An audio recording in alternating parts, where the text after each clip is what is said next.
We have a strong Israel first problem in the very senior ranks of the U.S. Armed Forces.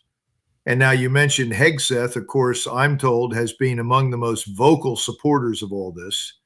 And he and apparently our friend, the CIA director, have both said, no, we have to keep bombing, keep bombing. And of course, the Air Force has always taken a position, if you bomb long enough, you'll win. No, it's not an answer. And it's really not what we want to do. And when people bring up World War II, I always look at them and say, we firebombed the Japanese. We firebombed the Germans. We killed millions of people that didn't need to die. Happy to be here. One truth in advertising. The West Point Board of Visitors fired me almost instantly after Trump failed to win the election. Never joined. It's difficult for me to say that. I'm sure that President Trump would like to see something emerge from this, but he may be alone in his wishes, which is part of the problem. The second thing is, this has nothing to do right now with peace negotiations. This is all a memorandum of understanding whose real purpose is to get to the point where we can fully open the Strait of Hormuz. Everybody, of course, forgets that the Strait of Hormuz was open and there was no problem until we attacked Iran. But for some reason, people seem to think that we should now begin the attacking again here in Washington in order to open that strait because the evil Iranians are responsible for this. That's a lot of nonsense. But there are a lot of people in Washington with lots of illusions. And that's one of the reasons I wrote what I did. Well, I don't think Lindsey Graham is stupid. None of the people that you're listening to in Washington are necessarily stupid. You have to look at where their money comes from. And if you understand where the contributions to his continued presence in office are coming from, then you understand the positions he takes. And that's why he's 199.9% with AIPAC and the Israel lobby. So I would just dismiss that part. The first question is a very important one. No, we are not equipped militarily right now to seize control of the strait. Very few people have looked at the geography. It is extremely tough, very difficult to deal with. But beyond that, Iran has mastered something that we saw emerge in eastern Ukraine.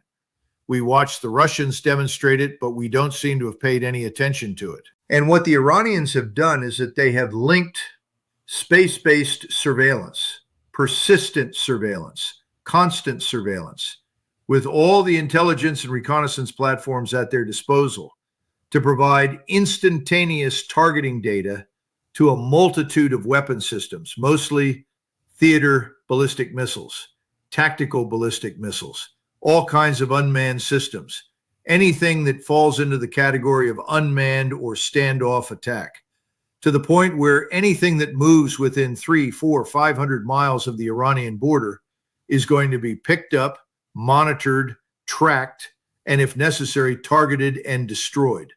And this is the problem. It's not a question of, can you break through something and get there? No, you can't. If you try to sail a ship through this thing, you're going to be hit by multiple tactical ballistic missiles and probably lots of unmanned systems. You'll either be neutralized or sunk. We don't necessarily want to go through that catharsis. And so we've been unwilling to try and force our way through the strait. If you try to use ground forces, can you get them in there? Well, then you have to go through the air defense system, which has gotten increasingly better, far more lethal now and capable than it was at the beginning. And what are you going to do with it? Take islands, seize the city of 250,000 people in Bonba inside the Gulf? It's not going to do you much good. It's going to be a miserable experience, and you're probably going to get everybody killed. If they do get in there at all and are not shot out of the sky or shot out of the ocean on their way in, then they're going to be annihilated once they land. I think these things have been made clear to President Trump, but these things are not understood in Washington. And so lots of people are very angry. Remember, we're the greatest country in the world. We have the greatest armed forces in the world. They were all rebuilt just a few years ago. Remember, which is, of course, absurd. It takes 10 years to build an army, to build a navy, 20 to 30. Who are we kidding? That's nonsense. We're dealing with legacy forces that have been with us really all through the Cold War, certainly over the last 30 years. So this is the wrong force for the mission. And it's not a question of, don't we have good soldiers, sailors, airmen, and Marines? Of course, that's not the issue. It's the wrong force for the wrong mission in the wrong place at the wrong time. Well, let me back up and just say that if you read the Substack, what I try to get across to people is that even though we understand that President Trump's the commander-in-chief, he's ultimately responsible for whatever does or doesn't happen. He's not alone. He doesn't reach these conclusions or decisions on his own. There has been a tendency to blame the Israelis. Well, the Israelis had an agenda to drag us into a major war so that we would destroy Iran for them. Gosh, what a shock. Are you going to believe whatever they tell you? Only if you're very stupid. So I think that probably President Trump believes some of it, but I think he turned to his inner circle, and I think he turned to his Secretary of War. He turned to the director of the CIA. He turned to the senior military advisor to the president, the chairman of the Joint Chiefs, General Kane. There are others he probably consulted, but those are the ones that I would think he would talk to. They must have said something about it. They must have expressed an opinion.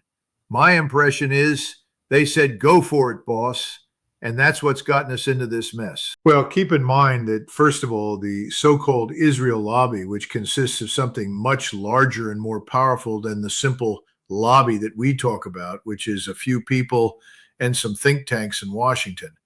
You're talking about people with billions of dollars, and they have been purchasing politicians for 30 plus years.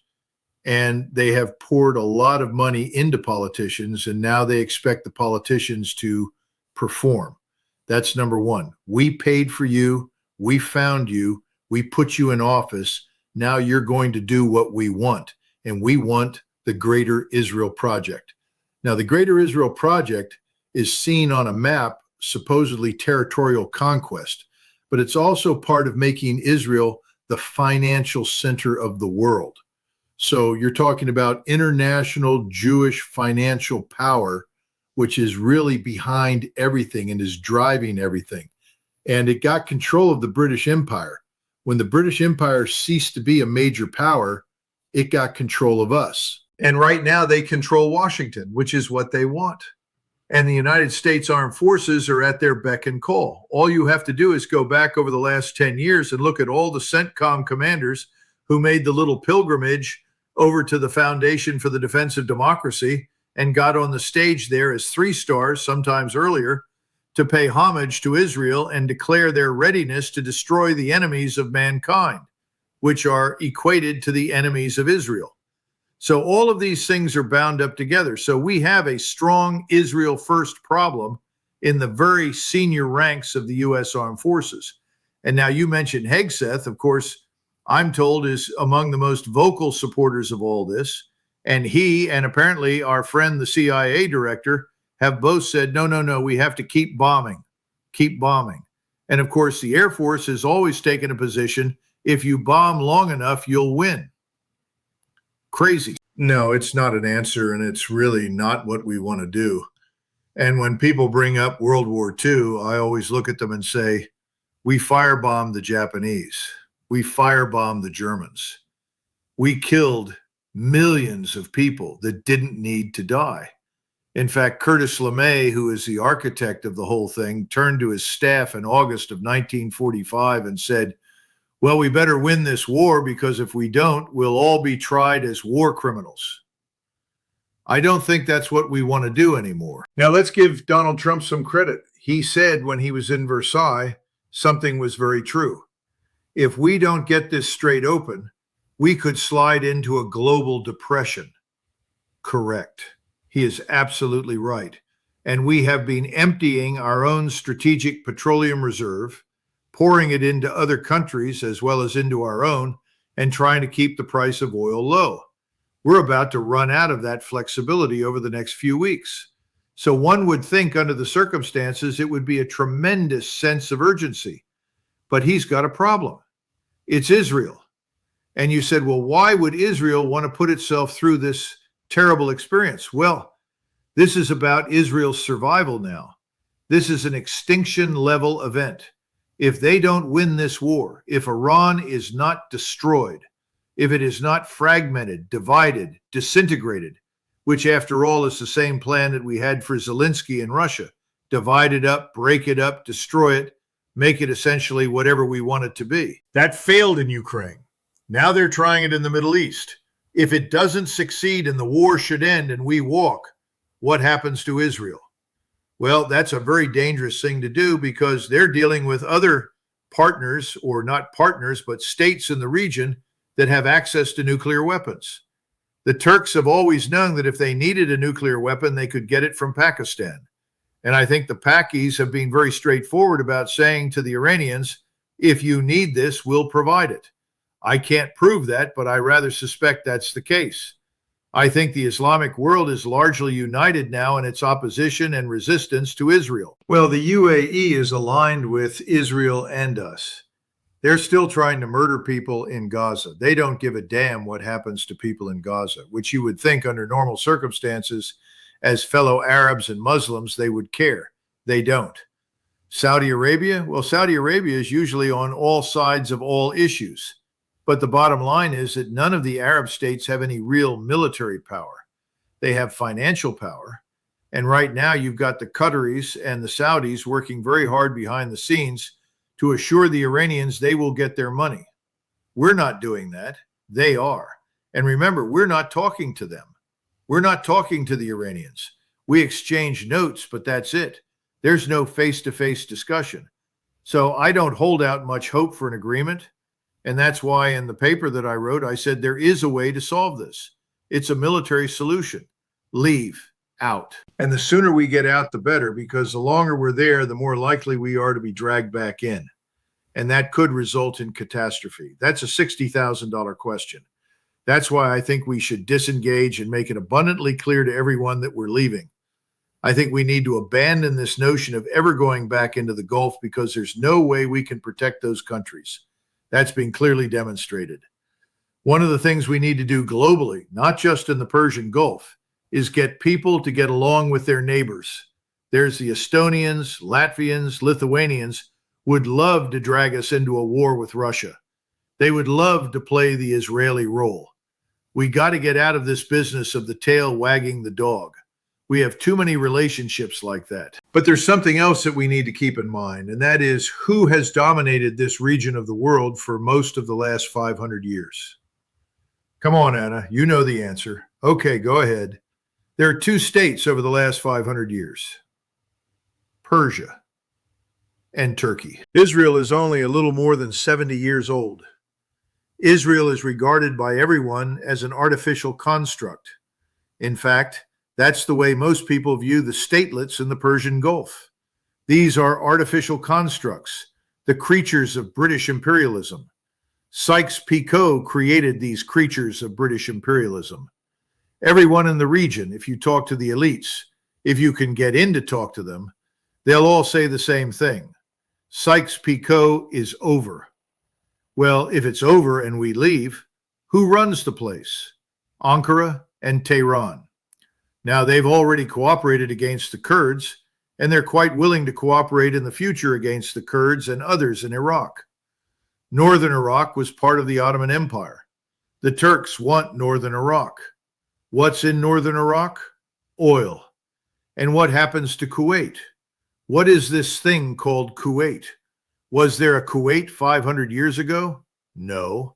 It was either under Persian administration or Ottoman administration. What I'm trying to get across is whenever we go anywhere, Anna, we just temporarily distort the normal dynamics of the region. Now, I'm not saying the Turkish armies are going to mobilize and march all over North Africa and all over the Middle East. That's not my point. My point is they are the natural dominant powers. We are not. We do not live there.